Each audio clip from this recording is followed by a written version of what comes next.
একটা দোয়া আছে যে দোয়াটা, যে কথাগুলো দোয়ার শুরুতে বললে এই দোয়াগুলো কবুল হবে ইনশাল্লাহ, এই বিষয়ে আপনি নিশ্চিত থাকতে পারেন।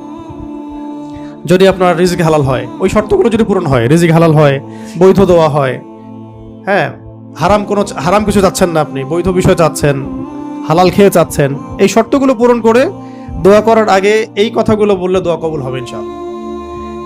আমি তো আর বলতে পারবো না 100% কবুল হবে, এটা তো আমার পক্ষে বলা সম্ভব না, কিন্তু সবচেয়ে শক্তিশালী যে ওসিলাগুলো দোয়া কবুল করানোর জন্য সেটা এটা একটা।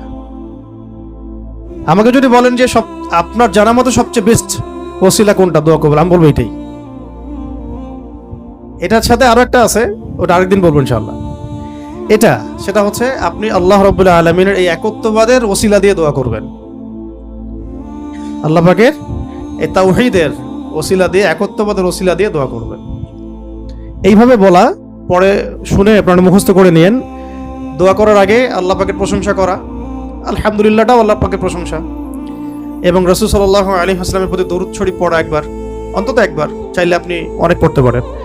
এরপরে যে বিষয়টা আপনি চাচ্ছেন তার আগে বলা যে আল্লাহুম্মা ইন্নী আসআলুকা